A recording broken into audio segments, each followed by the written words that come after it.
Hey there, Rednecks, Preppies, Redneck Preppies. It's me, the Redneck Preppy. How are you doing today? Great? Good.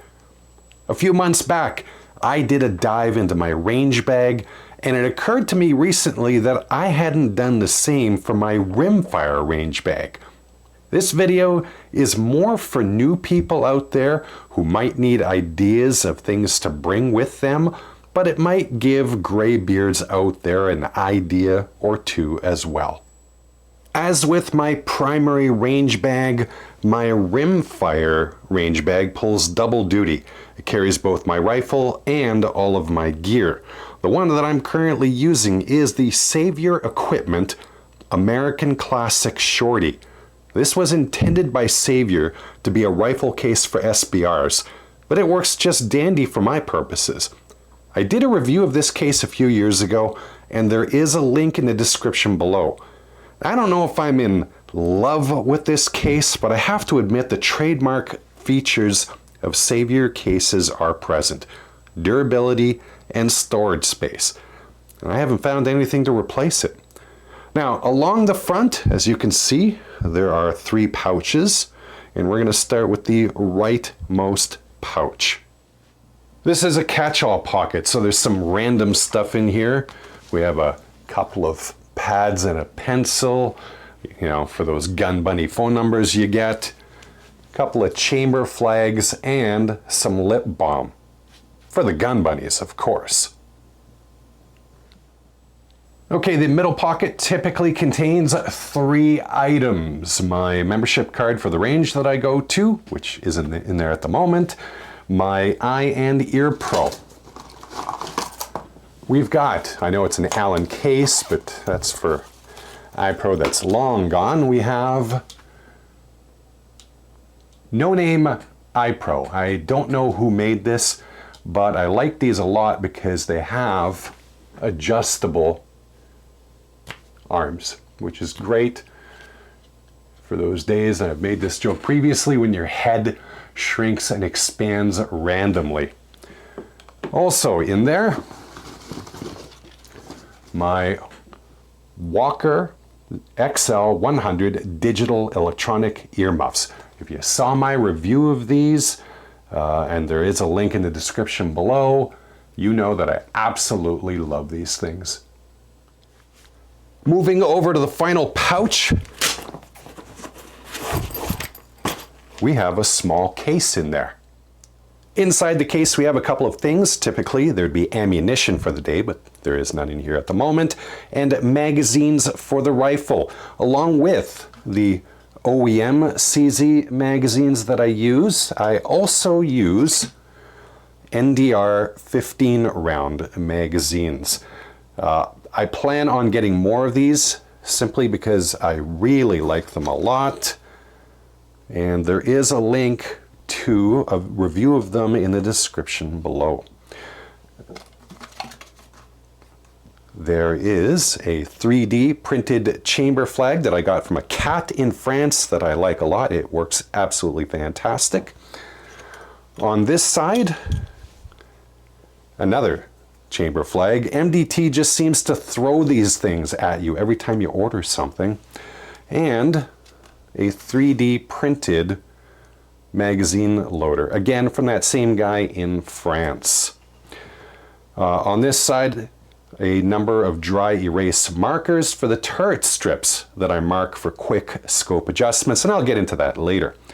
And finally, a plastic straw.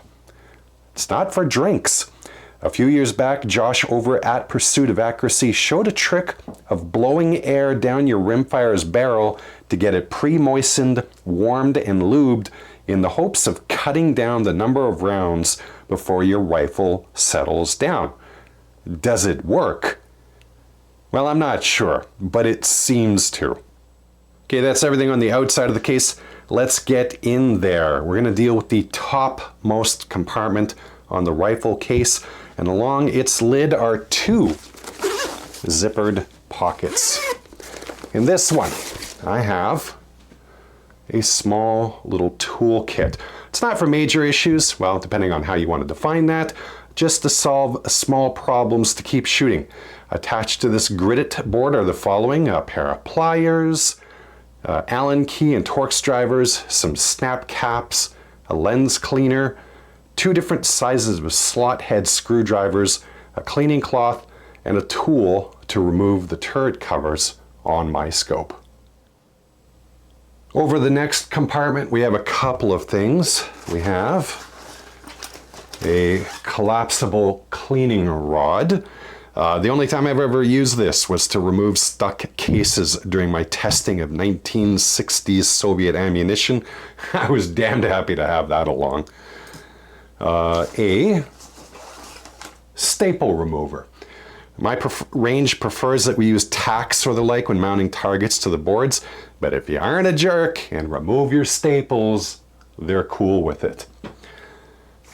And finally, a wind flag. I recently constructed this out of stuff I had just lying around.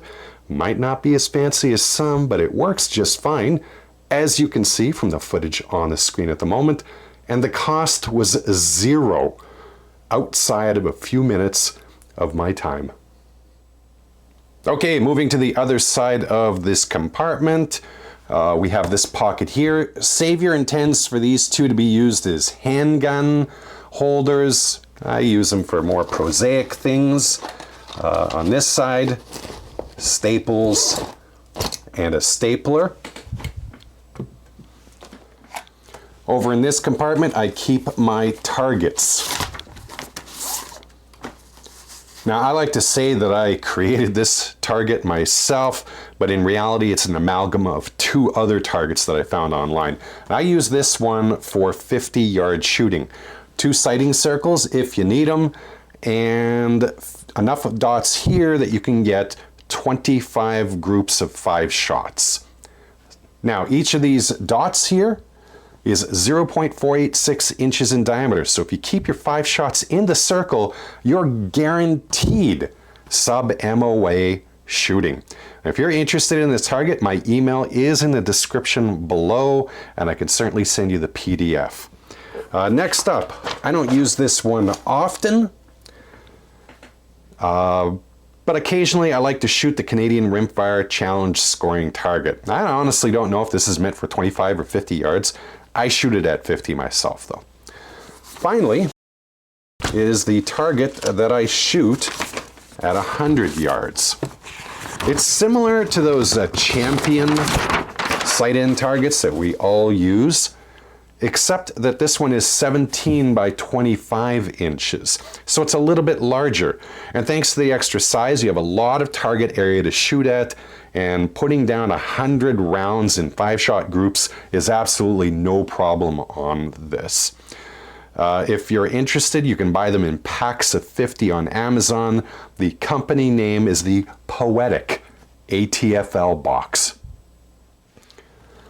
And now on to the final compartment.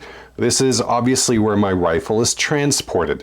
Now this case is designed to transport 2 firearms at a time. There is a divider that attaches to here, but I removed it as I usually only bring 1 rifle to the range, and it reduced the bulk a little bit. Now along with the rifle, which is more or less the same as the one in the build video that I made not quite 3 years ago.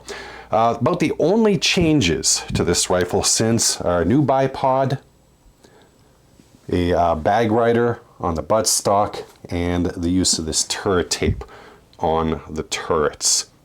There is a link to the review of these turret tapes below if you're interested. Obvious firearm aside, we have other things. We have another straw for that straw trick, and yes, I got this at Popeyes apparently. Some homemade redneck sunshades, and yes, there is a link to a video about this in the description below. My Garmin 0C1 Pro chronograph. I made a few videos about this, so I'm not going to go too deep into it. I continue to love it. I also wish Garmin would build out the application a little bit more. That said, it does provide very useful data. The rail that I use to attach said Garmin to my rifle. This is obviously not some fancy pants solution from a firearm accessories catalog. This is directly from the world of photography. It only cost about 20 bucks or so on Amazon. And yes, there is a link to a video about this below. And finally, the last bit of kit, the MDT grand old canister. Up until recently, I was using a rabbit ear style rest from a company called Stony Point, and I liked it for the most part. But it had two issues which ultimately relegated it to a shelf. The first is that the fill would migrate from the ears down into the base, which meant that I'd have to periodically plump up the bag again.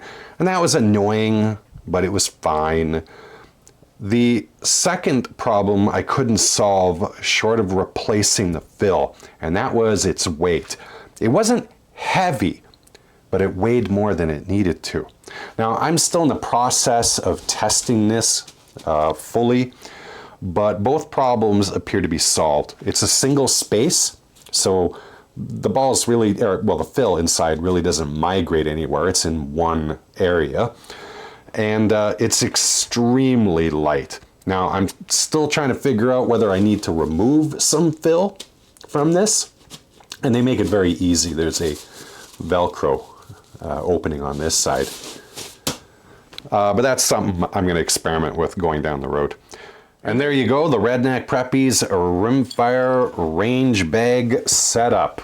Like I said, nothing too revolutionary in here, but maybe it gave you some ideas of stuff that you should be bringing or gear that you should be trying out. At any rate, I hope you found today's video at least be vaguely entertaining and mildly informative. As always, I hope all of your trips to the range are fun. Take care, and bye-bye.